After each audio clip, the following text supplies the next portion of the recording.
Então, pessoal, estamos de volta aí, um intervalo muito rápido, muito breve.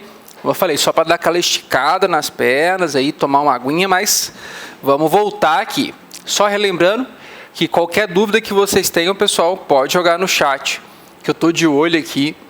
E qualquer coisa, se surgir uma dúvida depois, só colocar lá no nosso grupo, que a gente vai responder na medida aí que for possível, certo? Então vamos lá para a nossa enfermagem em saúde mental, parte 2. O que a gente vai ver agora nessa segunda parte?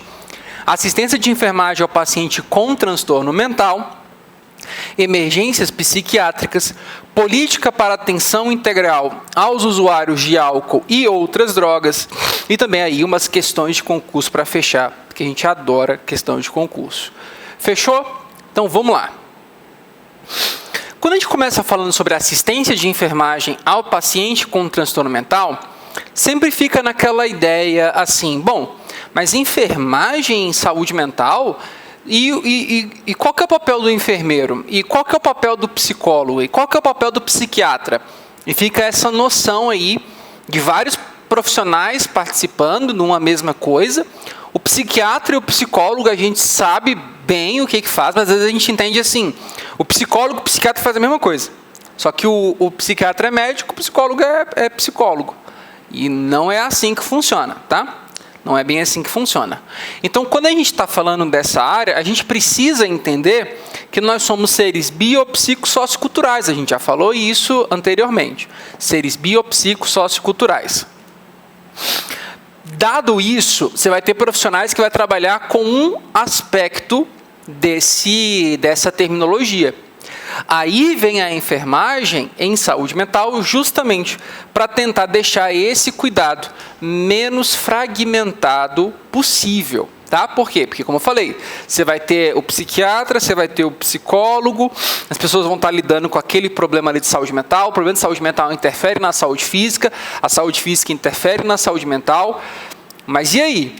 Qual que vai lidar primeiro? Qual que é a prioridade? Esse paciente é o paciente que ele tem hipertensão e também tem um transtorno de ansiedade, então um transtorno depressivo, né? Vamos colocar assim, também tem esse transtorno. Qual dos dois que a gente trabalha? Por isso que a gente tem a enfermagem em saúde mental. Às vezes é muito complicado de ver isso, justamente por conta dessa nossa ideia, desse nosso modelo biomédico. Então, qual que é o modelo biomédico? O modelo biomédico é aquele modelo, então, focado ali no hospital, focado na medicina curativa, na assistência hospitalar, privatista e por aí vai. Então, a gente, pelo modelo biomédico, o que a gente entende? A gente entende o indivíduo como aquele indivíduo que se ele é saudável é porque ele não tem doenças. E se ele tem doença é porque ele não é saudável. E quando a gente está lidando com saúde mental, a gente já vê que não é bem assim que funciona as coisas, tá? E aí fica a pergunta, o que é a medicina? Do que se trata a medicina? A medicina é aquele curso que forma médico. Não é isso. Então, a medicina seria aquela parte da biologia que é voltado para o ser humano. Então, a enfermagem, a físio, a farmácia, todos esses outros cursos, todas essas outras profissões, elas integram a medicina, inclusive o profissional médico. Então, quando a gente fala assim, a medicina atual, ela é focada muito na questão dos medicamentos. Eu não estou dizendo que os médicos só querem passar medicamento. Estou falando que a ideia do nosso modelo, dessa parte da biologia, voltada para os cuidados ao ser humano, ela é muito focada em medicamento, nessa coisa muito curativa, muito imediatista, e na questão da diminuição da corresponsabilização, né, desse indivíduo. Então, a pessoa, quando ela tem ansiedade, ela pode tomar o medicamento, o ansiolítico, fazer a terapia com um psicólogo e também vai precisar melhorar a alimentação, também vai precisar fazer atividade física, também vai precisar de outros recursos que só ele vai conseguir. Porque a atividade física só ele vai conseguir fazer por ele mesmo, tá? Então, muito bem. Dentro disso, então, quando a gente está falando sobre a assistência de enfermagem, a gente tem o que essa figura, com certeza, vocês já viram aí durante a faculdade, que é a pirâmide das necessidades humanas de Maslow, ou simplesmente pirâmide de Maslow, que foi um psicólogo americano. E aí a Wanda de Aguiar Horta, essa moça aqui, enfermeira brasileira, ela criou uma teoria de enfermagem, daquelas milhares de teorias de enfermagem que nós temos. Nós temos a teoria das necessidades humanas básicas de Wanda Horta, ou de Wanda de Aguiar Horta. Então, essa teoria das necessidades humanas, ela foi criada com base na pirâmide de Maslow. E por que isso é importante? Vamos dar uma olhadinha aqui na nossa pirâmide? Aqui diz o seguinte, que a base da pirâmide das necessidades humanas, as necessidades do indivíduo, do que esse indivíduo, enquanto ser humano, precisa alcançar, a base delas são necessidades fisiológicas. Respirar, comer, beber, dormir. Seguido de necessidades de segurança, emprego, saúde, propriedade. Seguido de necessidades sociais, família, amizades, amor e por aí vai. Seguido de estima, autoestima, confiança, respeito dos outros. E o pico da pirâmide, aquele lugar que todo mundo quer chegar, todo mundo quer alcançar, se chama autorrealização. Crescimento, autocontrole, independência e o conseguir enfrentar desafios. Que legal isso. Isso a gente, por essa pirâmide, a gente consegue entender aqui duas coisas. Primeiro de tudo, o quão complexo é o indivíduo. O quão complexo é o indivíduo. E você vai ver muitos animais aí no reino animal que está só aqui na base da pirâmide. Então o animal, ele nasce, cresce, come, se reproduz, morre. O bichinho acorda, procura o alimento, arruma um lugar seguro, dorme e aí vai começar um novo dia. Então essa ideia, essa diferenciação é o que nos torna seres biopsico-socioculturais. Dado isso, nós temos todas essas necessidades. Primeira coisa que a gente pensa, quão complexo o indivíduo é. Segundo, a base da pirâmide são as necessidades fisiológicas. Então, para o indivíduo alcançar esse autocontrole, essa autorrealização, ou conseguir essa resiliência de conseguir enfrentar os desafios, enfrentar os problemas e sair vitorioso desses problemas, se a estima, necessidades sociais, de segurança fisiológicas não tiverem sanadas, esse indivíduo não terá o alcance a essa autorrealização. Por isso que a gente, assim, olha, a gente tem um paciente que ele é hipertenso e tem um transtorno afetivo, né? Vamos dizer assim, depressão. Tem depressão severa. E aí, qual que a gente trata? A gente trata a depressão, a gente trata a hipertensão, qual que é o primeiro, qual que é o mais prioritário? Então, todos são. Porque para alcançar essa autorrealização, para alcançar essa melhor relação social, para ele sentir prazer e plenitude com família, amizades, amor, vai ter que ser resolvido os problemas de emprego e também todas as necessidades fisiológicas desse indivíduo. Então a gente não consegue trabalhar de forma separada. Por isso que nós temos enfermagem em saúde mental. Tá? Para alcançar isso, nós temos, então, o processo de enfermagem. O processo de enfermagem, a gente utiliza um acrônimo. Isso aqui, acrônimo, que vocês já conhecem, né, esse processo, mas esse acrônimo talvez vocês não conheçam. IDPIA, investigação, diagnóstico, planejamento, intervenção e avaliação. Então, aquele processo de enfermagem que a gente usa para identificar quais são os riscos, quais são as necessidades de promoção de saúde, as necessidades de recuperação, de reabilitação de saúde, blá, blá, blá, blá, blá, que o indivíduo passa, que o indivíduo está inserido, você usa esse processo de enfermagem, assim como também você usaria para um paciente que tem transtorno mental, tá? Ou que vem de alguma queixa psiquiátrica. IDPIA.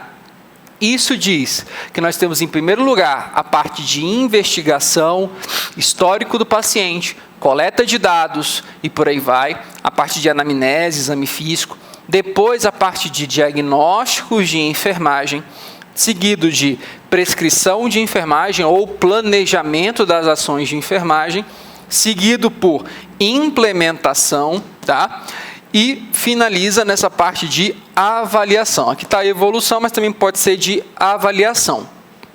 Para cada um desses tópicos, eu posso ter momentos de análise e ver se está adequado. O processo não precisa finalizar para eu identificar se está correto, se não está correto, se foi uma boa coleta de dados, se não foi, se a prescrição de enfermagem vai alcançar as metas, se não vai, e por aí vai. Para fazer isso, eu tenho 4 necessidades: conhecimento, identificação de padrões, atitudes e experiência clínica. Eu sempre falo com os alunos o seguinte: você tem o conhecimento. O conhecimento, ele vem é uma pirâmide, né? A pirâmide do conhecimento. Então, como é uma pirâmide, quer dizer que tem 3 lados. Então, eu tenho conhecimento teórico, conhecimento prático e eu tenho aqui na parte de baixo da pirâmide a experiência clínica. A experiência clínica, ela está atrelada ao tempo e a oportunidades. Então, o que isso quer dizer? Que você nunca vai ter mais experiência clínica que uma pessoa que já tem 10 anos na tua frente de profissão. Então, você não vai conseguir chegar na mesma experiência clínica. Você pode ter mais conhecimento teórico? Pode. Você pode ter mais conhecimento prático? Pode. Mas a experiência, ela está atrelada a oportunidades e ao tempo. O que isso quer dizer? Então, que nesse momento, para você alcançar essa pirâmide do conhecimento, se você está durante a faculdade, ou agora durante o processo, o período de preparatório para o concurso, você só vai conseguir a parte do conhecimento teórico. O conhecimento prático também vem muito da questão dos simulados, do entrar em situações, em questões e tentar responder aquilo, mas a parte da experiência clínica a gente não consegue. Só vai conseguir a experiência como um oficial do Exército quando você for oficial do Exército. Que eu ouvi um amém, é isso aí, um amém, tá? Então a gente tem que ter pensamento positivo, vibrar boas energias para que a gente conduza o nosso organismo a responder bem a esses estímulos. E eu não estou falando de religião, não estou falando de filosofia, estou falando simplesmente de biologia. Tá? Quando a gente tem bons pensamentos, a liberação de hormônios de prazer acontece de forma muito mais intensa e você entende como cada etapa ser uma conquista. E a cada conquista eu vou ter a descarga de dopamina que vai deixar gostoso o prazer de estudar e vai ser muito menos chato, muito menos trabalhoso. Tá? Perdão. A resolução COFEN número 358 de 2009, ela diz que esse processo de enfermagem, que o enfermeiro entender o papel dele como enfermeiro, assim, eu sou um bom enfermeiro porque eu sei tirar sangue de primeira. Tem muito técnico de enfermagem que sabe tirar sangue de primeira e tira sangue de neonato de primeira. O técnico de enfermagem que tira um sangue de um neonato de primeira, ele é muito melhor que você disparado. E isso não é o que te forma um bom enfermeiro. O bom enfermeiro é aquele enfermeiro que sabe aplicar o processo de enfermagem. As habilidades, elas vêm com o tempo. Você consegue com o tempo. Daqui a pouco você vai estar craque, você vai tirar sangue, vai passar uma sonda, super tranquilo, super bem. Mas se você só tem conhecimento de técnicas, só sabe da parte prática, não sabe dessa parte de planejamento, você é um técnico de enfermagem que é mais caro para o hospital. Então, vamos entender qual que é o nosso lado como enfermeiro, colocar o processo de enfermagem de fato, gostar de pessoas, ter empatia e capacidade de escuta são 3 habilidades íntimas do profissional de enfermagem. Isso não se aprende na faculdade, isso não se aprende na pós-graduação, não se aprende no cursinho preparatório, tá? E a resolução 358/2009 do COFEN diz que o processo de enfermagem deve acontecer em todos os locais onde há atendimento de enfermagem. Sacou? Tem atendimento de enfermagem, tem que ter planejamento, processo de enfermagem. Por isso que mesmo na saúde mental, eu também vou precisar fazer investigação, diagnóstico, planejamento, intervenção e avaliação. Beleza? Então, o atendimento de enfermagem vai ter o foco em deixar menos fragmentado o cuidado, atendimento ao indivíduo em todas as suas necessidades, integração com os outros ramos da medicina, a psicologia, o próprio profissional médico, terapia ocupacional, outras formas de terapia e por aí vai, tá? E conseguir entender e alcançar esse status do indivíduo como um ser bio, psico, sócio e cultural, tá? Então, muito bem, vamos lá. Emergências psiquiátricas. O que são emergências psiquiátricas? São todas aquelas condições clínicas em que um transtorno mental agudo ou subagudo provoca alteração do comportamento de tal gravidade que coloque em risco a integridade física do paciente, em primeiro lugar, ou a de terceiros. Essa é a definição, de acordo com o Ministério da Saúde, do que é uma emergência psiquiátrica.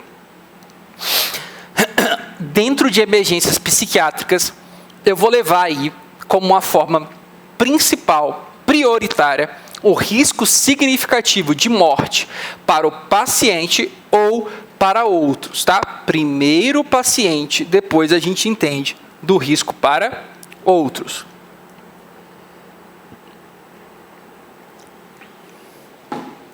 E quando a gente lida com emergências psiquiátricas, a gente precisa dessa preparação adequada dos profissionais de enfermagem que irão atuar, tá? Com essa atuação, né? Peraí, só arrumar esse que está prendendo aí, fica puxando. Pronto, assim não dá não. Pronto. Preparação adequada dos profissionais de enfermagem que irão realizar a abordagem inicial do paciente. Então, o que precisa ser feito numa emergência psiquiátrica por parte dos profissionais enfermeiros? Identificar o grau de emergência do paciente, estabilização do quadro, estabelecimento junto à equipe multiprofissional do diagnóstico de imediato, e se é uma crise de ansiedade, se é um transtorno obsessivo compulsivo, se isso é um episódio esquizofrênico, alguma coisa do tipo. Se o paciente está passando por delírio ou delirium, tá? Que são coisas diferentes. Identificar a condição psiquiátrica, realizar a medicação quando necessário e prescrito, que em emergências psiquiátricas em geral são ansiolíticos, antipsicóticos e também antidepressivos, tá? Então, aquele paciente que teve uma crise de ansiedade foi recebido no hospital e aí acabou tomando frontal, né? Ou Rivotril sublingual, ou Rivotril gotas, alguma coisa do tipo.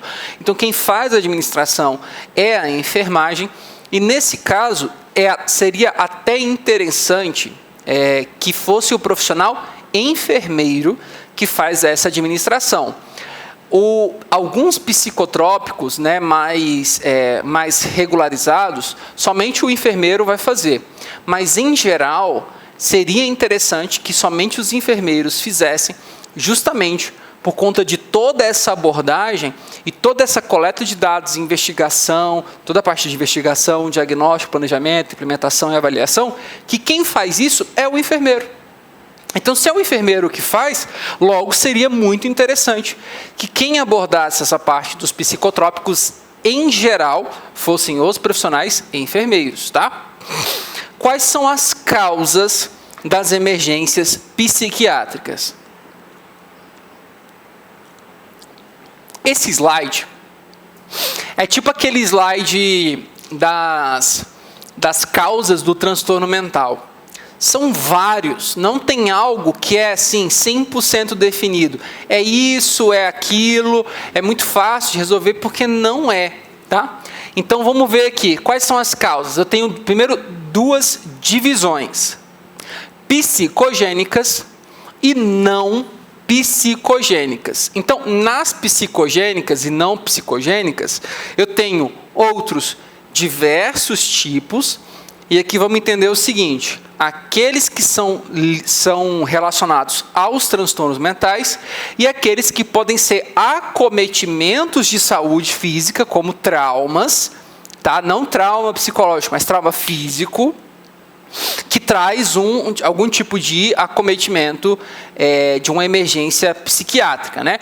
Como, por exemplo, um traumatismo craniano que a pessoa teve e, por conta disso, entrou em coma. Ou, por conta de uma pancada na cabeça, a pessoa teve uma crise epilética, uma crise convulsiva. Entendeu?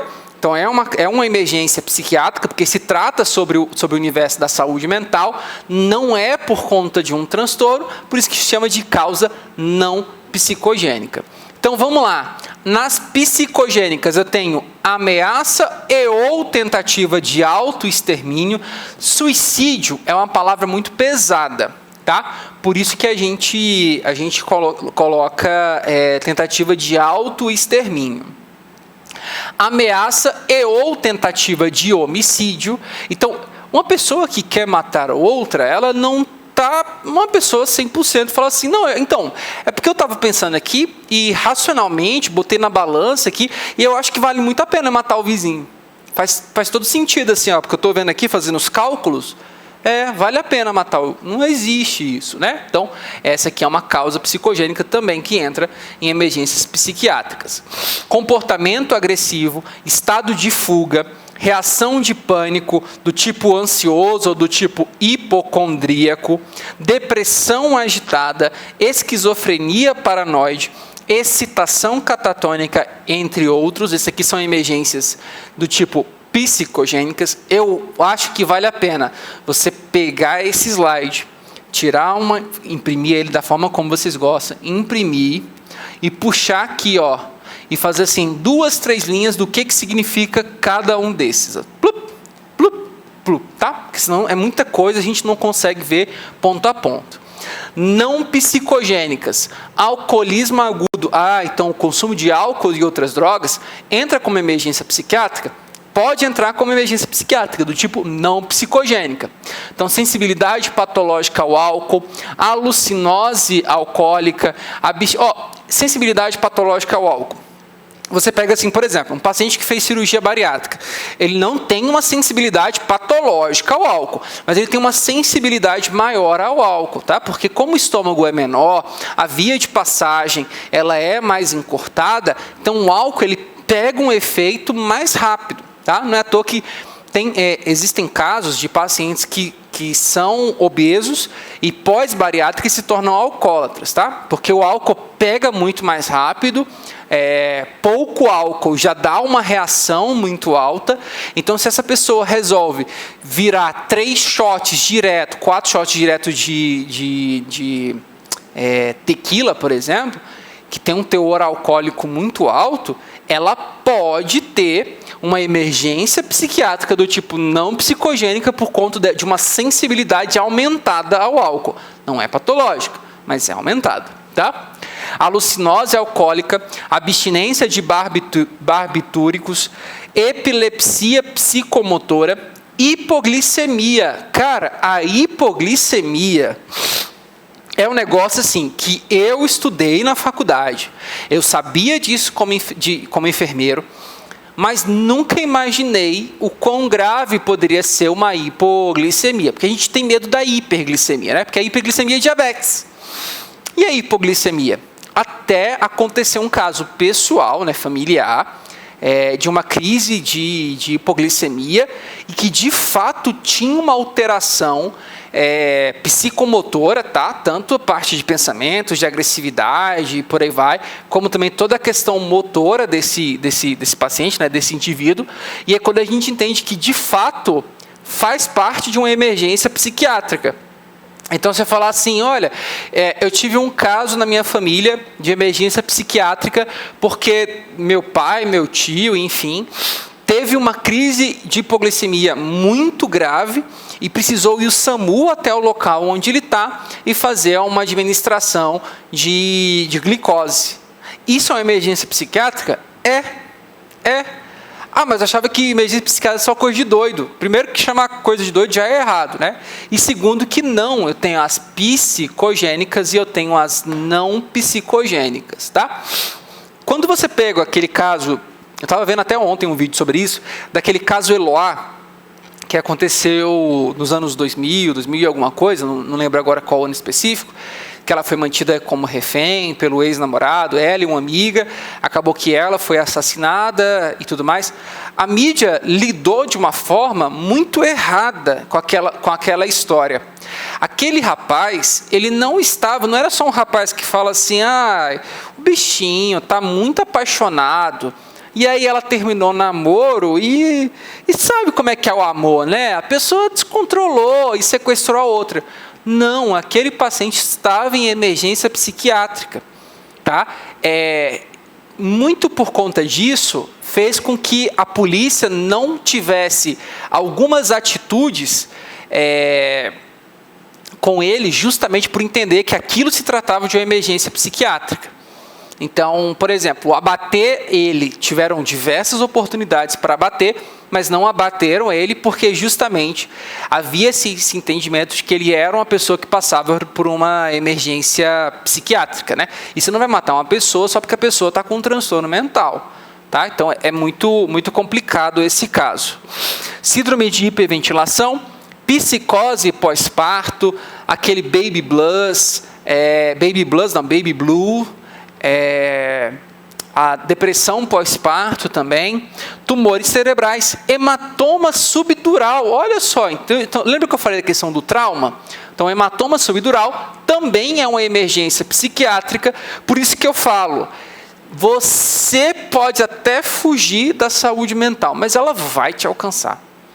Ela vai te alcançar, ainda que você esteja lá, oficial da Marinha não, oficial do Exército, está trabalhando lá no hospital, trabalha aqui só com a parte de cirurgia e por aí vai, você vai lidar com alguma coisa de saúde mental. Não tenha dúvidas, tá? Não tenha dúvidas.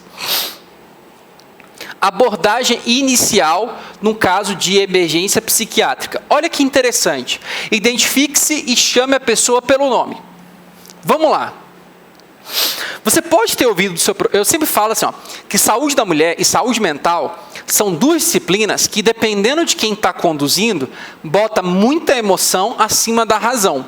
E aí, quando a gente coloca muita emoção acima da razão, sempre dá problema. Tá? Então, às vezes você pode ter ouvido o professor da faculdade falar bem assim, a professora da faculdade falar assim, chamar a gestante de mãezinha, chamar a lactante de mãezinha, a puérpera de mãezinha, é errado. Isso é errado, é violência obstétrica, tará. Aí você fala assim, nossa, mas é errado? Só porque eu chamei ela de mãezinha? É violência? E aí, às vezes, você sai da disciplina sem entender o porquê. Você fala assim, cara, eu não consigo entender. Por quê? Porque não é tão bonitinho chamar de mãezinha? Né? Você, é bonitinho, beleza. Só que você despersonifica a pessoa e você trata aquela indivídua que tem toda uma história de vida agora como somente uma mãe. Tem um vídeo do TikTok, vocês gostam de TikTok, a gente também gosta. Tem um vídeo do TikTok recente que uma mulher colocou falando que ela amava ser mãe, mas que ela sentia falta dela. Falava assim, dela. Aí quando você vê, mostra vários vídeos dela antes dela ter engravidado, e ela dançando, e ela em festa, e comemorando. E isso é um dos porquês de não chamar a gestante, a puérpera, a lactante, de mãezinha. Porque justamente você está ajudando a reforçar aquele problema. Todo mundo sabe que uma pessoa que está em surto não quer ouvir que ela é doida, que ela é louca, que é isso, que é aquilo. Porque isso você despersonifica e você tira ali a questão da seriedade da questão. Tá? Muitos casais, quando às vezes discute, e aí muito homem fala assim, não, você está louca, você está doida, você está inventando coisa, você está maluca, você está doida. E aquilo ali mexe muito com os sentimentos. Porque justamente eu estou querendo dizer o seguinte, então, tudo que você está trazendo não é nada válido, só eu que estou falando coisa válida aqui nessa discussão. Primeira coisa, identifique-se e chame a pessoa pelo nome. Mostre-se disponível para ajudar e mantenha o contato visual, bem como adote postura de tranquilização e também relaxamento. Utilize linguagem verbal e não verbal, não ameaçadora. Então, deixar suas mãos à vista, não ficar escondendo, porque você pode estar escondendo alguma coisa que ameaça a vida dessa pessoa. Tá? Evitar ficar olhando de cima, tentar ficar na mesma altura dos olhos. Sabe aquela dica que a Super Nani dava? Pois é, a gente também usa essas dicas aqui também, tá? Deixe a pessoa falar, obtenha informações do acompanhante se necessário, evite realizar julgamento, além de não permitir a expressão de preconceitos por parte de acompanhantes e ou da equipe. Então, olha só. Tem quando a última aluna que passou mal, que teve uma crise de ansiedade, foi uma crise de ansiedade. E no momento ela ficou muito desesperada e eu entendi que a preocupação dela era se ela estava tendo um AVC. Porque ela falava muito assim, não estou sentindo minha mão, não sinto minha mão, não sinto meu lábio. E mesmo ela conseguindo movimentar os braços, ela falava que não estava sentindo. E aí eu falava para ela, olha, você não está tendo um AVC. Isso é uma crise de ansiedade. Tá tudo bem, é uma crise de ansiedade. Vamos lidar com a crise de ansiedade. E aí começaram algumas pessoas a falar, tipo assim, ah, não, isso é só crise de ansiedade. E aí eu pedi para essas pessoas saírem. Por quê? Porque apesar de ser a mesma fala, isso é uma crise de ansiedade, o tom que eu utilizei é um tom de estabilização do tipo, não é um AVC, é uma crise de ansiedade. É ruim, eu sei que a primeira vez que você passa, ela teve contração de músculos, quase teve perda de consciência e tudo mais. Ela ficou muito apavorada, o que normalmente acontece com a pessoa quando ela tem a crise de ansiedade pela primeira vez. Então, ela estava muito preocupada, muito apavorada, e essas falas, do tipo assim, é só uma crise de ansiedade, não ajuda, só atrapalha, porque você está como se fosse realizando um julgamento. Então eu falava para ela, você não está tendo um AVC, você está tendo apenas uma crise de ansiedade, e está tudo bem. Para ela entender que aquilo não é algo mais grave, que ela muito provavelmente não iria morrer daquilo lá, não ia ter nenhuma complicação muito grave. Ela poderia ter um ataque epilético, uma convulsão, alguma coisa do tipo. Ela não tinha histórico, né, de nada disso. Então, ali se lidava mesmo, era uma questão mesmo de crise de ansiedade. Mas não era AVC, estava descartado, tá? Que era AVC. Então, evite realizar julgamentos, além de não permitir a expressão de preconceitos por parte de acompanhantes e ou até mesmo da própria equipe. Então, quando você está atuando como profissional, você tem que evitar, inclusive em momentos em que você não é o profissional. Então, por exemplo, você está ali junto com sua família, está na casa da sua avó, final de semana, almoço na casa da avó. Aí alguém pega e fala bem assim para uma criança, você se comporta, viu? Que se você não se comportar, eu vou levar lá para o tio Andrei, que o tio Andrei vai te dar uma injeção na bunda, viu? Aí você fala, olha, mas não fala isso, tá? Não fala isso para a criança, porque você está criando a ideia na cabeça dela que o que eu faço é uma punição pelos atos dela. E sendo que não, que a ideia da vacina, a ideia da injeção é justamente para trazer um bem. É ruim, é desconfortável? É, mas o benefício passa esse desconforto. E isso que você está fazendo, você está simplesmente atrapalhando o meu trabalho. Por isso que a criança entra no posto de saúde, ela entra em pânico, gritando, ora, o pai passou o ano todinho ameaçando levar, chegou o dia que vai levar. Tá?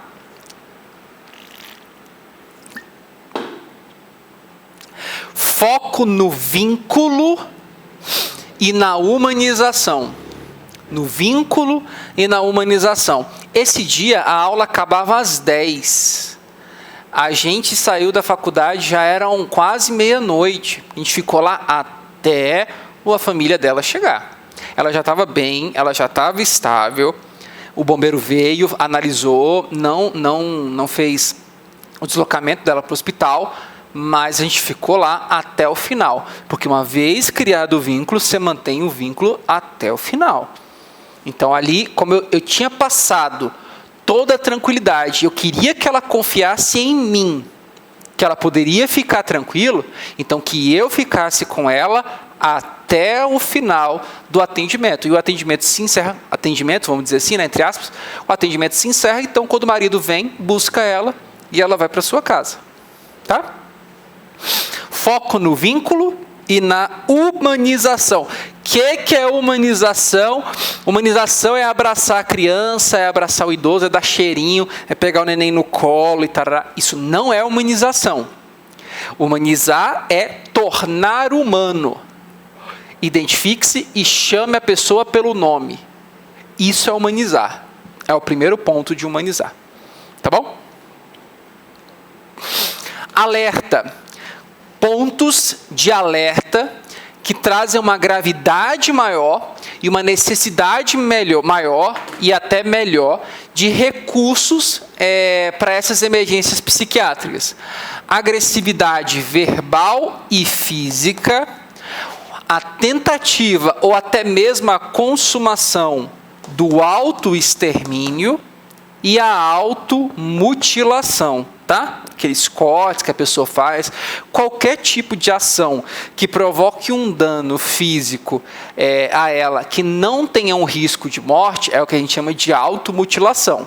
Se tem risco de morte, então é autoextermínio, tá? Então ninguém toma uma cartela de um medicamento só para se machucar. Essa pessoa toma porque ela quer se matar. Tá? Ninguém pula de um prédio porque quer só se machucar. A pessoa pula porque ela quer, de fato, acabar com o sofrimento, enfim. Tá? Então, tentativa de autoextermínio e a automutilação. São todos sinais de alerta. Quando a gente fala com os jovens, a gente tem o Setembro Amarelo, né? Para lembrar sobre isso.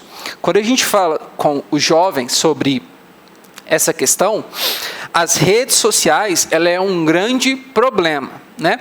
A gente já ouviu falar até agora sobre a história da baleia azul, sobre a história da Momo e blá blá blá blá. Então, isso são figuras quase que folclóricas que são fáceis de identificar. Ora, um menino, cabelo de fogo, no meio do mato, com os pés virados, só pode ser o Curupira. É fácil de identificar. Quando você está lidando com essa questão de saúde mental e os riscos, pensando nas redes sociais, a gente está falando dos amigos, dos colegas, das pessoas com que ela convive, experiências que eu já passei com pacientes, de saber que depois que a criança, depois que o adolescente pulou do prédio, acharam vários vídeos dessa pessoa pedindo ajuda, literalmente pedindo ajuda, e se tinha mensagem dos amigos, pedindo ajuda do tipo, eu vou me matar, minha vida está assim, eu vou me matar, eu vou pular, eu vou no dia tal pular da janela aqui do meu quarto. E isso é um pedido de socorro, tá? Porque quando a gente fala sobre o autoextermínio, ela é o suicídio, né? Ela é a coisa mais antinatural que existe. A coisa mais antinatural. A prioridade sempre é a vida. E a gente não consegue se matar. Olha que loucura, né? O que isso quer dizer? Se você pegar e você fazer assim, eu vou me matar sufocado.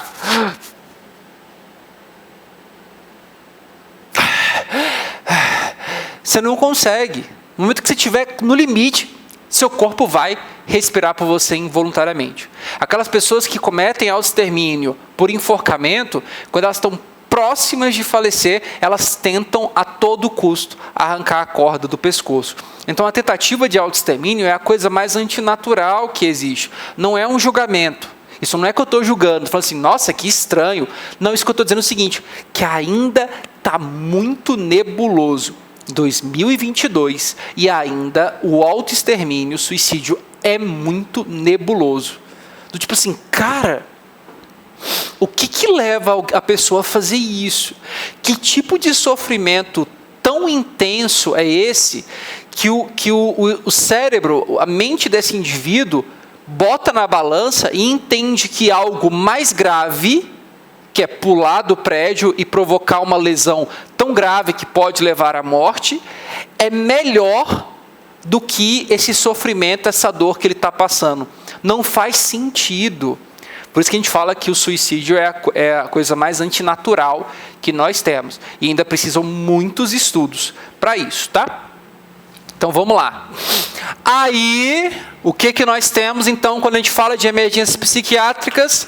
Lei 10.216 de 2001. Já vi essa lei antes. O que tem nela no seu artigo 5º? A rede de atenção psicossocial é constituída pelos seguintes componentes: atenção de urgência e emergência, por conta das emergências psiquiátricas, tá? Elas são trabalhadas de uma outra forma, porque ela necessita de recursos fora daqueles já estabelecidos na rede de atenção psicossocial. CAPS, comunidades terapêuticas, os serviços de residência terapêutica, os centros comunitários, o NASF, consultório na rua e por aí vai. Aqui já foge. Aqui eu preciso justamente de SAMU, sala de estabilização, UPA 24 horas, portas hospitalares de atenção à urgência, pronto atendimento, unidade básicas de saúde, entre outros. E nessa mesma lei, que eu conheço essa lei, cara, não lembro de onde que é essa lei, mas essa lei eu já vi, ela é importante. Ainda diz, no seu inciso 5º, que a atenção hospitalar é formada pelos seguintes pontos de atenção: enfermaria especializada em hospital geral, serviço hospitalar de referência para atenção às pessoas com sofrimento ou transtorno mental e com necessidades decorrentes do uso de álcool e outras drogas. Sacou? Então, o que nós temos aqui? O paciente que tem uma emergência ou uma urgência psiquiátrica não é a ambulância do hospital psiquiátrico, não é levar ele para o hospital psiquiátrico, é justamente aquelas unidades que a gente já conhece. Em primeiro local, SAMU. Professor, mas peraí, você contou uma história aí da sua aluna, mas você falou que o bombeiro que veio avaliar e estabilizar ela. Pois é. Isso aconteceu porque quando a gente ligou na central, o encaminhamento para o SAMU não dava certo. O SAMU atendia, mas ao passar para o médico não estava dando certo. Então, a central de gerenciamento que indica para qual especialidade deve ser mandada, entendeu que não estava havendo essa comunicação com o SAMU, e como tinha uma unidade móvel do bombeiro muito próximo, mandaram essa unidade do bombeiro, porque o nosso contato foi tanto para o 192 quanto para o 193, tá? Bombeiro não faz esse tipo de avaliação. O bombeiro, em geral, não entra em emergências psiquiátricas. Agora, aquelas emergências psiquiátricas que estão relacionadas a resgate, então aquela pessoa que está em cima lá da ponte e está dizendo que vai pular. Nesse caso, você vê o bombeiro atuando. Mas por quê? Porque nessa emergência psiquiátrica, eu necessito de um serviço de resgate. Aí eu tenho o serviço do bombeiros. Mas como eu entendo que emergência psiquiátrica é uma condição clínica, por isso que eu tenho aqui em primeiro lugar SAMU 192, tá bom? Muito bem. E aí, para a gente finalizar o nosso conteúdo, tá? Ainda tem muita coisa, mas para finalizar o nosso conteúdo de hoje, vamos falar sobre a política para atenção integral aos usuários de álcool e também outras drogas. Mas espera aí. Essa pergunta. Professor, mas o consumo de álcool e outras drogas, ela pode ser considerado um transtorno mental? Essa é uma boa pergunta. Porque a gente às vezes entende o seguinte: a esquizofrenia é um transtorno mental. O toque é um transtorno mental. A depressão pós-parto é um transtorno mental. Mas o consumo de álcool e outras drogas, a abstinência, tudo isso não é um transtorno mental. Então se não é um transtorno mental, é fácil de resolver. É crime? Então bota a polícia. Ponto. Você resolve. É contra a lei usar drogas, traficar e blá blá blá? Então prende. Mas isso não acontece, porque não é uma questão de saúde, não é somente uma questão de polícia, é também uma questão de saúde pública. Tá? O combate ao tráfico é uma questão de polícia, sim, mas o combate ao uso e a questão da abstinência e tudo mais, toda essa parte do atendimento é uma questão de saúde pública. Tá? Então, muito bem. Por que é entendível, então, como um transtorno mental, de acordo com a OMS? Abandonar hábitos longamente adquiridos é difícil, principalmente os prazerosos. Pensa comigo, você tem a sua mãe, a sua avó, o seu pai, o seu avô, aquele tio, que ele toma café todos os dias, 2 vezes ao dia. E a gente entende que o café, principalmente na nossa cultura, né, que o café ele é uma bebida, assim como você come pão de manhã, você também toma café. E aí você tem aquele tio, aquela tia que ele toma café todos os dias, 2 vezes ao dia. Todos os dias, fielmente, assim, tenho que ir embora, que eu tenho que ir para casa, tomar o meu café, preparar o meu café, finalzinho da tarde, um cafezinho quentinho, feito na hora, com pão de queijo, é bom demais. Você não precisa ser mineiro para achar isso bom demais.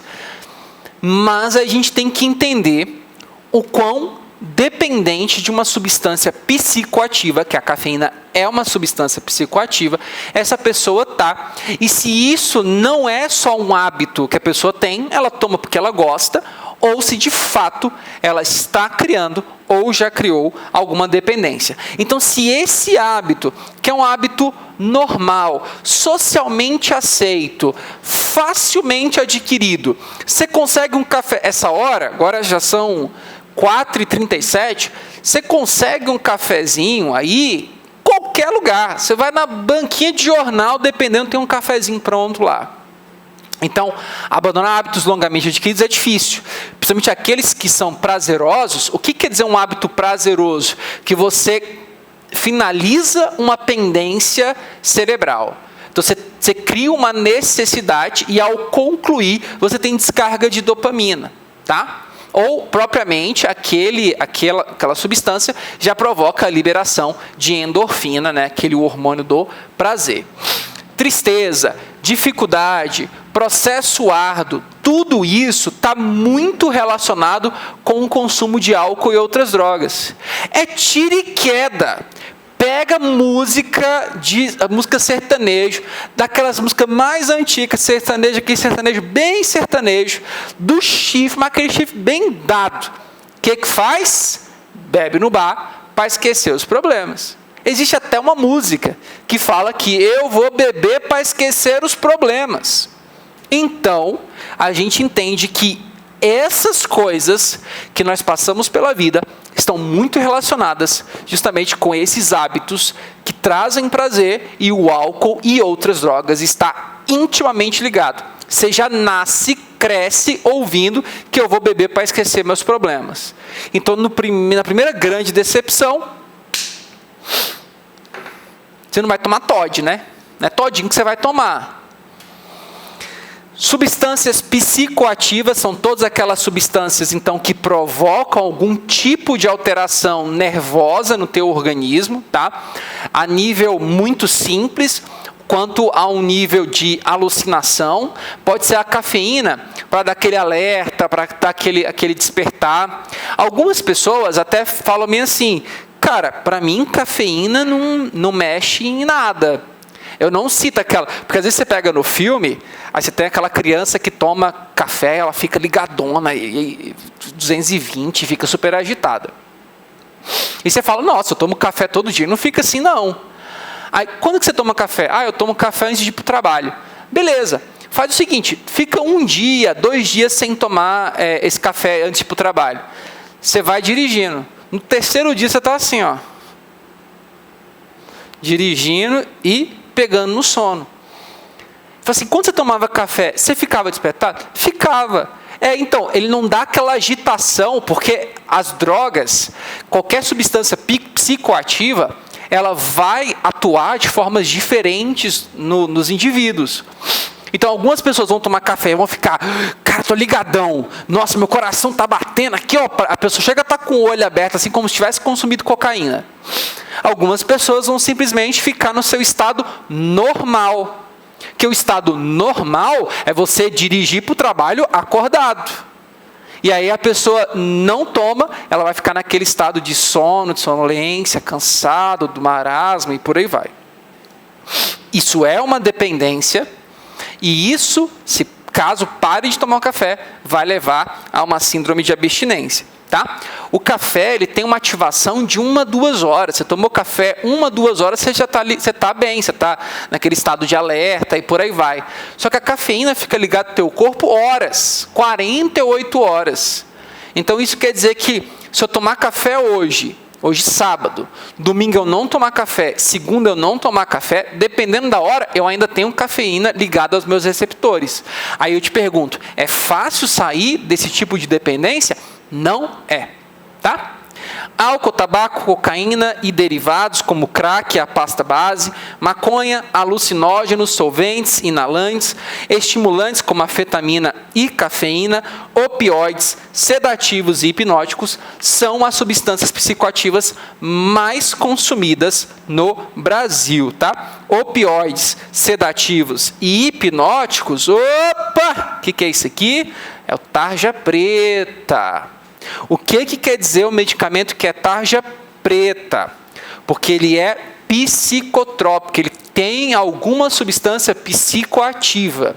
E ainda você pode pegar aqueles que têm tarja vermelha, que é preto e tem tarja vermelha, é psicotrópico e tem tarja vermelha, que esse medicamento provoca dependência.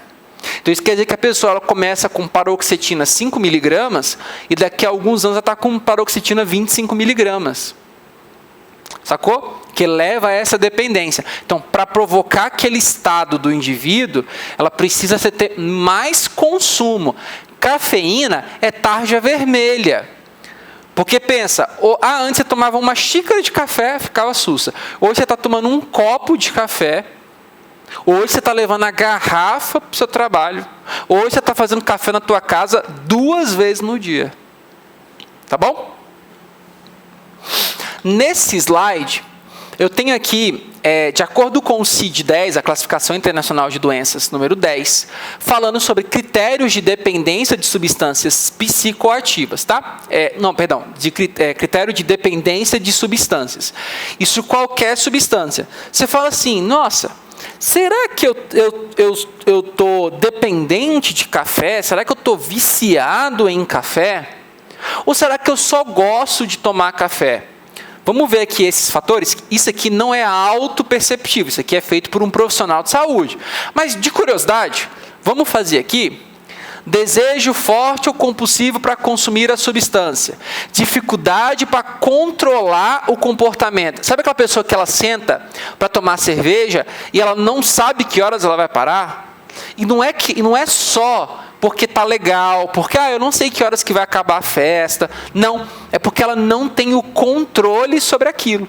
Ela não consegue parar. Fala assim, vou parar aqui agora. Por isso que aquelas ideias de falar assim, eu paro quando eu quiser. Essa é um dos maiores auto-enganos que nós temos quando falamos de saúde mental. Você não para quando você quer. Se você tem uma dependência, você não para quando você quer. Você pega, às vezes, paroxetina, que é um ansiolítico. Paroxetina, dependendo do que o paciente fazia de uso, ele vai passar 2 meses de desmame. 2 meses. Então, ele para quando ele quiser. Bom, ele até pode cortar de uma vez, mas ele vai ter síndrome de abstinência. fato vai ter síndrome de abstinência. Então, os 2 meses é para não ter síndrome de abstinência e para, de fato, se desapegar daquela substância psicoativa com o tempo. Tá? Eu deixo vocês olharem aqui, tendo 3 ou mais desses seguintes sintomas, já é considerado dependência, tá? Inclusive de TikTok, inclusive de WhatsApp, inclusive de Tinder. Tá? Aqui eu tenho fatores de risco e de proteção para o consumo de substâncias psicoativas, tá?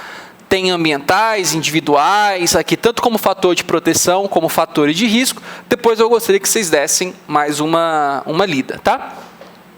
E falando sobre a política, né? A política para atenção integral aos usuários de álcool e outras drogas, a PAIUAD, difícil, né? PAIUAD.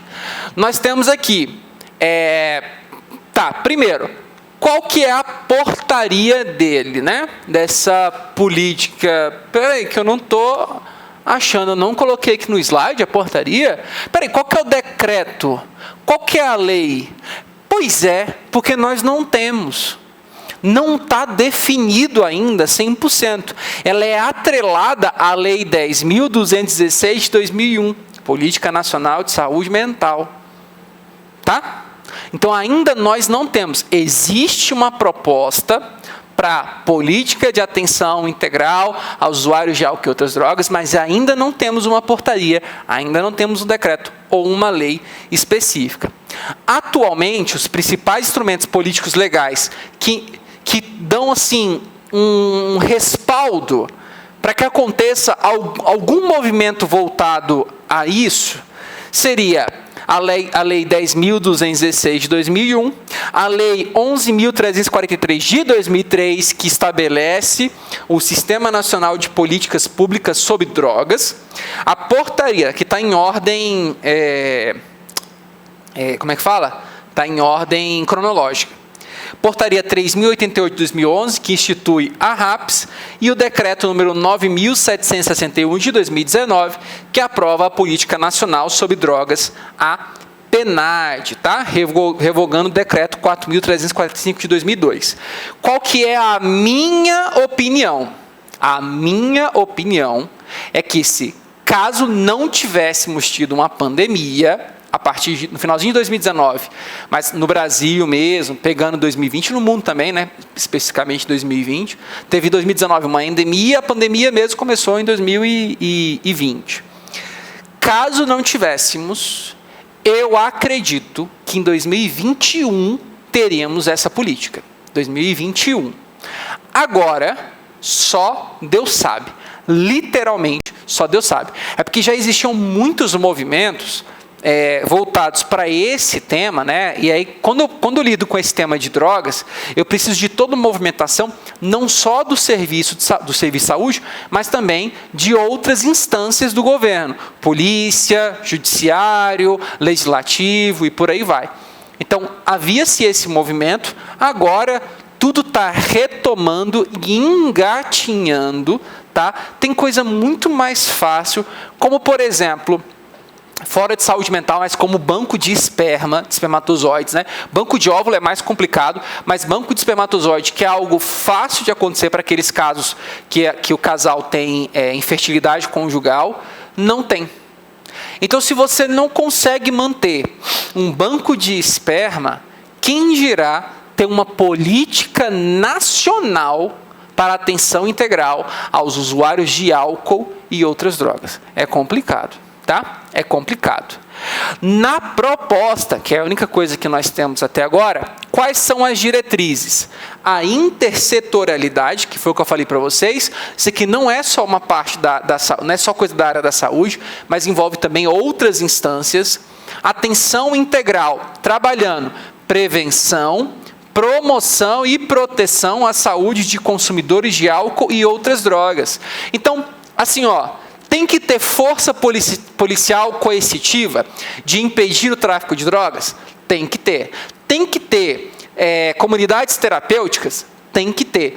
tem que ter disponibilização de cachimbo para crack e agulhas e seringas para heroína? Tem que ter. Nossa, mas aí você força de um lado e você impede um lado e libera do outro. Não, é porque você tem coisas a curto, médio e longo prazo. Tá? Modelos de atenção estilo CAPS e redes assistenciais, então trabalharia nesse mesmo modelo, como eu já tenho o CAPS, a rede de atenção psicossocial, e o controle de entorpecentes passaria por uma padronização de serviços, para que num país gigantesco como o Brasil, você tivesse ali, principalmente essa questão da política de redução de danos, ali muito bem estabelecida. E também assim, legalizar as drogas. Legaliza, não legaliza, legalizar a maconha, não legaliza. Então, tudo é muito complicado. Para você trabalhar de forma não punitiva ao usuário, seria interessante que essa droga fosse legalizada. Porque se eu legalizo a droga, ou seja, a pessoa pode utilizar, ela não vai ser coagida, não vai ser impedida de ter algum serviço de saúde porque está utilizando isso, como acontece com o álcool e o cigarro, logo eu consigo garantir um atendimento mínimo para esse usuário. Caso não seja legalizado, você vai ter pessoas consumindo clandestinamente e tendo problemas de saúde mental e até mesmo problemas físicos, não procuram o serviço de saúde por medo de ser preso. Então, é complicado, não é uma discussão fácil. Então, fala assim, professor, você é a favor ou você é contra a liberação das drogas? Eu acho que é uma discussão muito complicada, muito complexa, tem que avaliar cada uma das instâncias e que não vem ao caso, porque a gente já tem muita coisa desse edital que já está perto de sair, para a gente estudar, tá bom? Na questão da intersetorialidade, eu deixei aqui, intersetorialidade, atenção integral. Nos próximos slides, está falando sobre intersetorialidade, também está falando aqui sobre a questão da prevenção, sobre a questão de promoção e proteção à saúde dos consumidores de álcool e outras drogas, modelos de atenção sobre o CAPS e as redes assistenciais, e esse controle de entorpecentes, como vai acontecer caso a caso, tá? O que eu queria só voltar, está muito bem descrito, está fácil de entender, vocês vão conseguir, e qualquer dúvida, vocês podem mandar lá no grupo do WhatsApp, que a gente vai tirando na medida que for possível, tá? Quando a gente fala nessa prevenção, a gente tem que ter eu vou só destacar alguns pontos aqui que são interessantes. Prevenção. Estigma, a exclusão, o preconceito, a discriminação e a desabilitação são agravantes para o consumo de álcool e outras drogas e também consequência para o consumo de álcool e outras drogas. Por isso que para tratar esse indivíduo, eu preciso fechar isso para que esse indivíduo consiga ter acesso ao serviço de saúde e aí consiga resolver a sua demanda de saúde.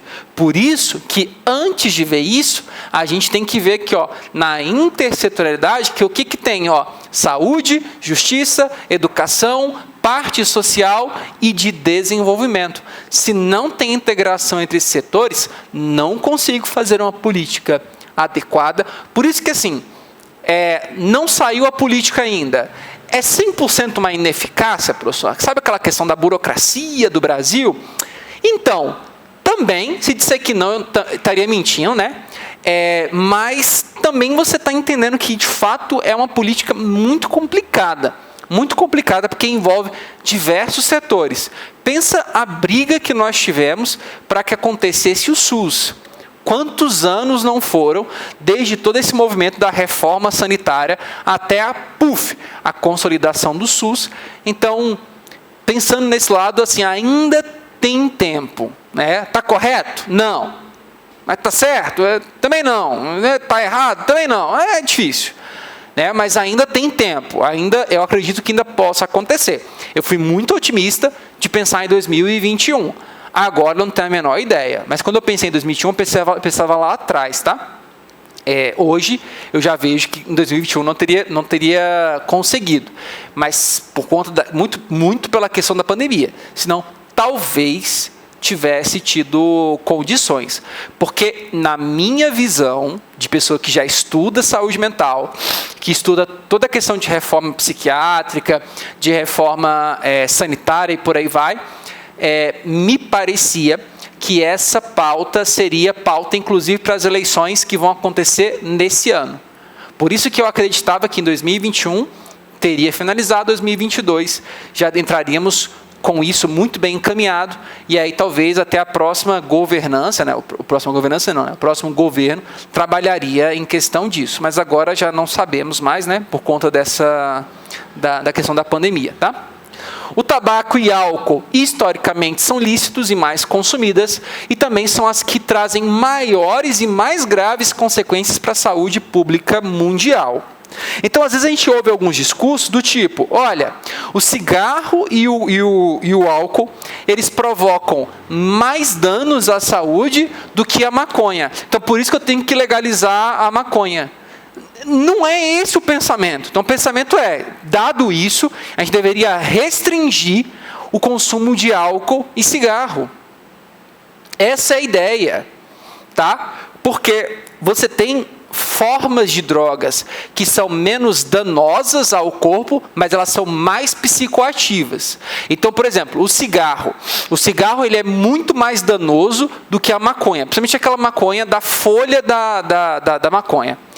Ele é menos danoso, ele tem o seu dano, diminuição de transporte de oxigênio, por aí vai, porque está provocando fumaça, mas em questão de compostos, ele tem muito menos composto. Mas a alteração psicoativa da maconha, ela é maior do que do cigarro. Por isso que maconha não é liberado e por isso que cigarro é liberado. Por isso que maconha é lidado como saúde mental e cigarro é saúde pública, tá? Mas essa discussão, como eu falei, ainda tem muito o que melhorar. Então, deixo aqui, leiam com atenção, leiam com carinho esses slides, tem bastante informação, mas tem assim, eu fui tirando o suprassumo das informações dessa proposta, tá? E aí vamos só responder umas questõezinhas de concurso para a gente finalizar o nosso encontro de hoje. Fechou? Então, vamos lá, pessoal. Na emergência psiquiátrica, um paciente foi admitido pela equipe de enfermagem com um quadro de percepções sensoriais falsas, não associadas a estímulos externos reais. Este paciente está apresentando, então, por exemplo, vamos supor que eu estou aqui ouvindo uma batida. Toc, toc, toc, toc. Falo, nossa, estou ouvindo uma batida. Vocês estão ouvindo? Toc, toc, toc. Caramba, é como se alguém estivesse batendo na porta. Abre a porta e não tem ninguém. Mas é porque, às vezes está um indivíduo batendo aqui do lado, aqui na outra sala, aqui do lado, e eu estou achando que é ali na porta. Então tem um estímulo externo. Então isso não seria a resposta dessa alternativa. Então vamos ver aqui, ó. Letra A, alucinação, é isso aí, mas vamos ver o restante. Projeção, não. Delírio, também não. Supressão, não. Isolamento, também não seria. Então, essa percepção sensorial falsa, que não está associada a um estímulo externo, é uma alucinação. Tá? Por isso que a alternativa correta é letra A. Questão 2. Aí nós temos aqui na questão 2. De acordo com o Ministério da Saúde, 2013, dentre as estratégias prioritárias na rede de atenção a urgências e emergências, destacam-se a qualificação das portas hospitalares de urgência e emergência e da emergência, estratégia para a rede de urgências e emergências e da atenção ao paciente crítico ou grave, por meio da qualificação das unidades de terapia intensiva. Estava indo muito bem. Aí, por meio da qualificação das unidades de terapia intensiva? Não.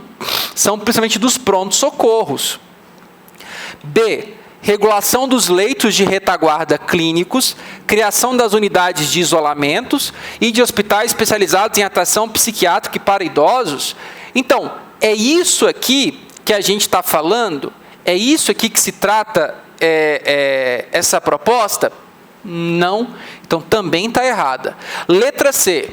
Qualificação da atenção por meio da organização das linhas de cuidados, como psiquiátrica, obstétrica, oftalmológica, cardiovascular e traumatológica. Não é isso que corresponde às estratégias prioritárias na rede de atenção às urgências e emergências, tá? Então, não. Então, só pode ser letra D, né? Definição da atenção domiciliar. Atenção domiciliar já não é isso. Por intermédio das equipes de enfermagem de atenção domiciliar e das equipes de enfermagem de apoio. Então, não é.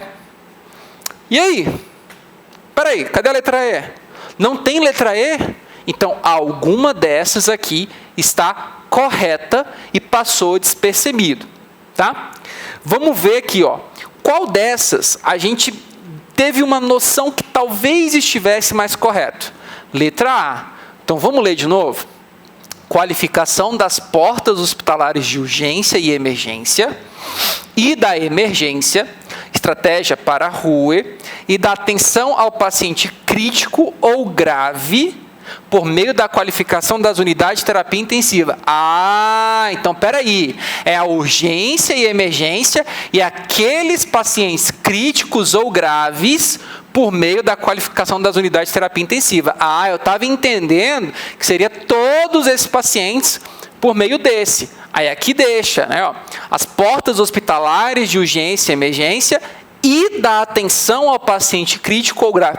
Por isso, você está fazendo a prova de concurso, lê com atenção, lê frase por frase, oração por oração, vê se essas informações não é uma que quer dizer da outra, outra que quer dizer daquela de cima, e aí tem um ponto final, então isso aqui já é totalmente diferente, lê com atenção. Então, a alternativa correta é letra A, tá? Letra A. A urgência e emergência faz parte, e já falou, os pronto-socorros fazem parte, e já falou aqui, ó, portas hospitalares. Então, além das portas hospitalares, eu ainda tenho a qualificação das unidades de terapia intensiva. Questão 3.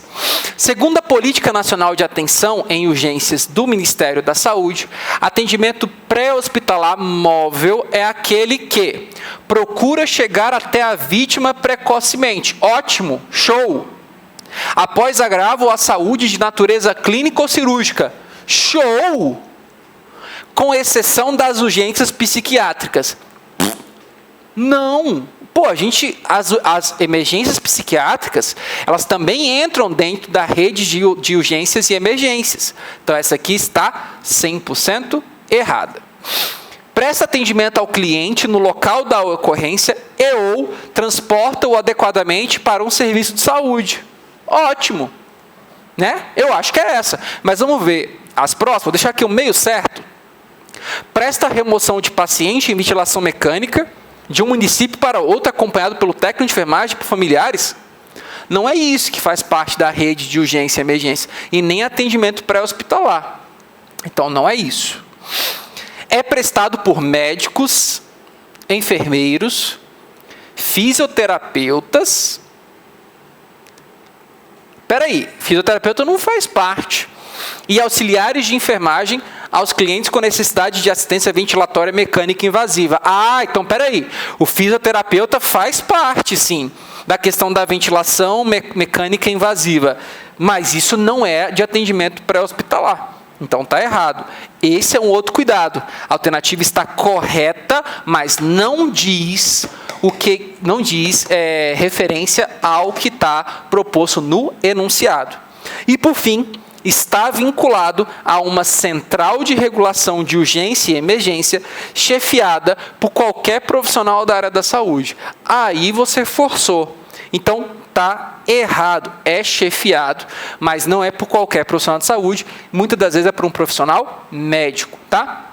Então, a alternativa correta só pode ser letra B de bora. Dá uma descansada. Hoje é sábado também, tem que dar uma descansada. Depois volta os estudos, tá bom? Questão 4. Mesmo com a crescente demanda em serviços de atenção às urgências de pessoas com problemas psíquicos agudos, são poucos os serviços que estão preparados para oferecer assistência adequada a essa clientela. Assinale a alternativa correta no que diz respeito às características de alguns transtornos psiquiátricos e os cuidados de enfermagem prestados aos pacientes que apresentem esse quadro. Beleza, vamos ver então. A tentativa de suicídio é uma das mais graves emergências psiquiátricas. Em geral, está associada a manifestações de comportamento decorrentes de transtorno bipolar do humor, faz parte, depressão, incluindo depressão pós-parto, uso de substâncias psicoativas, transtornos orgânicos como delírio, alterações no conteúdo do pensamento, senso, percepção e as decorrentes de ansiedade aguda com intenso sofrimento, sensação de desesperança e desamparo, com sentimentos de ambivalência entre a sobrevivência e a angústia insuportável. Caraca, que alternativa! Mas ela está toda correta. Então, eu acredito que é letra A. Vamos deixar até aqui do lado aqui, tá? Mas vamos ver as outras. B. O transtorno depressivo pode ser destacado como menos relevante para influenciar a tentativa de suicídio. Pelo contrário, é o mais relevante, porque às vezes a depressão ela é tão intensa que aquela noção que eu falei para vocês de naturalidade, ela se perde.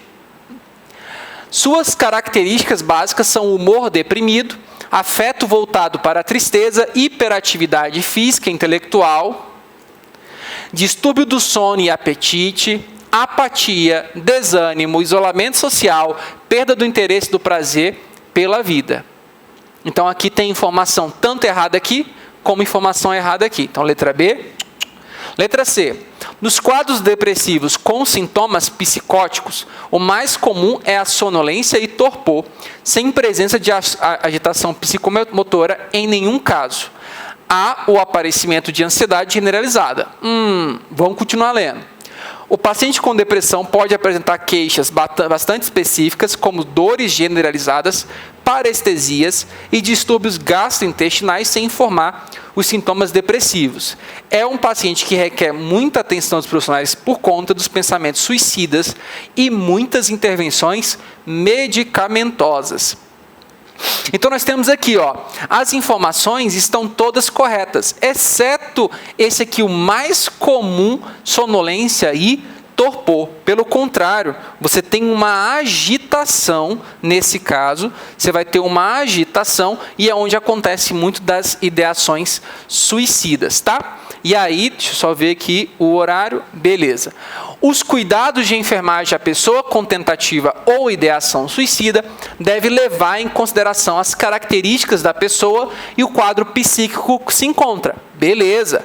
Preconizam uma abordagem holística, contemplando aspectos biológicos, psicológicos, ambiental, social e espiritual. Tá ótimo. Até agora tá correto. Se a pessoa atendida na emergência apresentar um alto grau de intenção suicida e ou seu comportamento demonstrar isso, então o primeiro passo é sedá-lo, a fim de que não precise de profissionais por perto para vigiá-lo, nem sobrecarregar emocionalmente quem dele cuida. Não é assim que acontece. A sedação, ainda que seja uma sedação leve, não é para poder deixar ele no cantinho e ninguém precisar ficar com ele. Até porque se você ceda o paciente, aí ele se torna o triplo, quádruplo da tua responsabilidade. Então, tá errado. Logo, a única que sobrou, letra A. A tentativa de suicídio é uma das mais graves emergências psiquiátricas. Tá? Então, lê a questão toda e lê a questão com rigor. Questão 5. Com relação às emergências psiquiátricas, é correto afirmar: A. O suicídio não constitui uma emergência em si. Já está errado. Vou pular.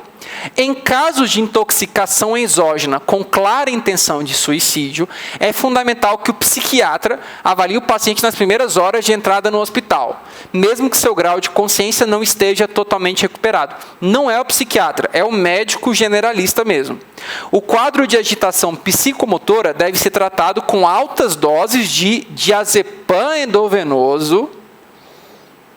Tá? Então, não é assim que funciona. Letra D. A síndrome de abstinência alcoólica não se constitui num quadro de emergência.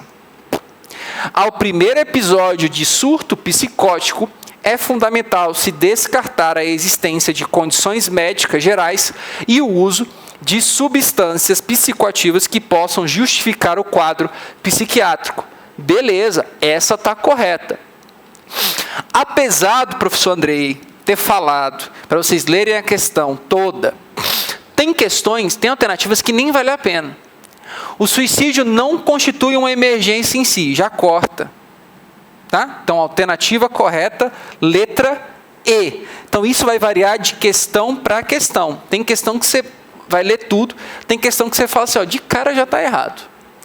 Questão 6. A contenção de paciente agitado involuntariamente é permitida unicamente para prevenir dano iminente a terceiros, ou seja, para o paciente não agredir alguém. Certo ou errado? Apesar de a gente assim, parece que me faz sentido, né? De eu conter a pessoa para a pessoa não agredir os outros, a contenção só pode ser utilizada quando há risco de dano a ele próprio. A ele próprio ou não tendo danos a terceiros. Mas tendo dano a ele próprio, já pode. Então, iminente a terceiro, não pode acontecer a contenção. Tá? Questão 7. Emergência psiquiátrica pode ser definida como qualquer situação de natureza psiquiátrica em que existe um risco significativo de morte ou injúria grave para o paciente ou para outros. Assinale a alternativa que apresenta somente situações de emergência psiquiátrica.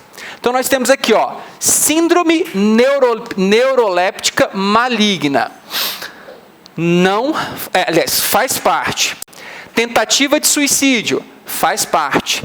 Grave autonegligência, não faz parte. Não é emergência psiquiátrica. Síndromes conversivas, não é. Quadros agudos de ansiedade, é. E suicídio, também é. Tá? Então, essa aqui tá correta. Automutilação, automutilação sim, alteração da consciência não, e tendência anancástica também não. Letra D, enfermaria e hospital. Ih, aqui tem um erro essa alternativa. Agora que eu percebi, ó. Tem um erro aqui, letra D e letra E. Então, eu vou ter que pular, apesar de estar aqui, mas esse aqui está errado. Ficou das alternativas de outra questão. E, por fim, para a gente finalizar, ainda tem mais umas quatro questões, mas só para a gente finalizar.